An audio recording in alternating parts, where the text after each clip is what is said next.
السلام علیکم ورحمۃ اللہ وبرکاتہ۔ بسم اللہ الرحمن الرحیم۔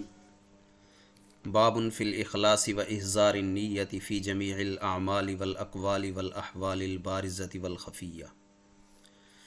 یہ باب ہے اخلاص کے بارے میں، اور تمام اعمال، تمام اقوال اور تمام احوال چاہے ظاہری ہوں یا مخفی پوشیدہ، ان میں نیت کو حاضر کرنے کے بارے میں۔ احضار النیہ، اچھی نیت کو حاضر کرنا۔ قال اللہ تعالی، اللہ تعالیٰ کا ارشاد ہے، فرمایا وما امروا، اور انہیں حکم نہیں دیا گیا، الا لیعبدوا اللہ، مگر اس بات کا کہ وہ عبادت کریں اللہ کی، مخلصین، خالص کرتے ہوئے، لہو، اس کے لیے، الدین، عبادت کو، اس کے لیے عبادت کو خالص کرتے ہوئے اللہ کی عبادت کریں، حنفاء، یکسو ہو کر۔ البینہ۔ وقال تعالی لن ینال اللہ لحومها ولا دماؤها، ہرگز نہیں پہنچتے اللہ کو ان کے گوشت اور نہ ہی ان کے خون۔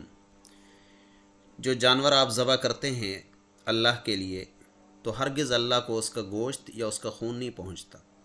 ولاکن ینالہ التقوی منکم، اور لیکن پہنچتی ہے اسے تمہاری پرہیزگاری، تمہاری پارسائی، تمہاری بزرگی۔ الحج۔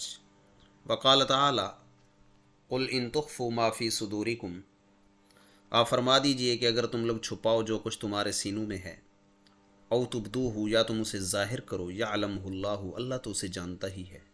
آل عمران۔ پہلی حدیث ہے، وعن امیر المؤمنین ابی حفص عمر بن الخطاب رضی اللہ عنہ قال، امیر المؤمنین ابو حفص یعنی حفصہ کے والد، یہ حضرت عمر رضی اللہ تعالیٰ عنہ کی کنیت ہے۔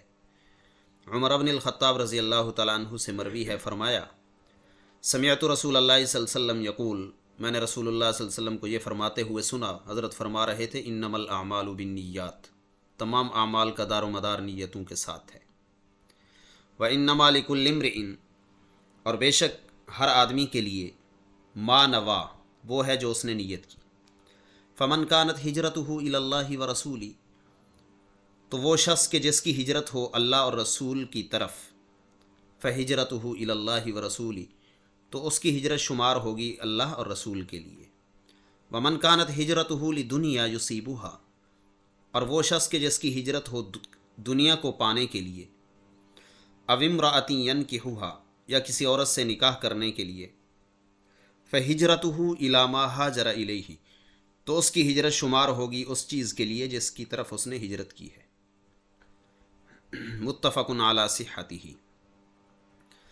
بخاری مسلم دونوں متفق ہیں۔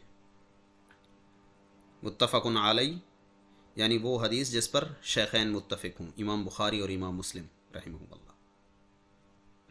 سوال یہ ہے کہ یہاں پر عورت کا ذکر کیوں کیا گیا ہے؟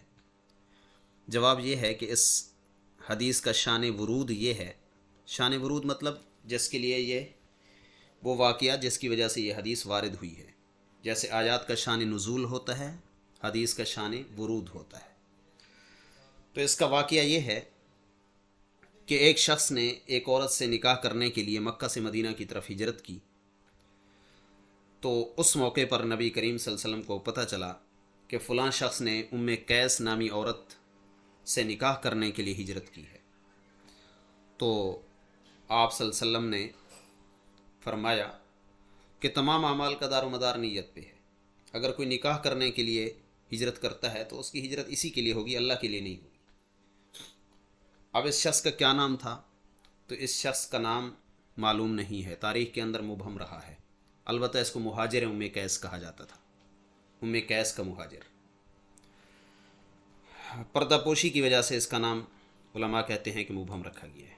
بہرحال اللہ تعالی ہمیں خالص نیت عطا فرمائے۔ السلام علیکم۔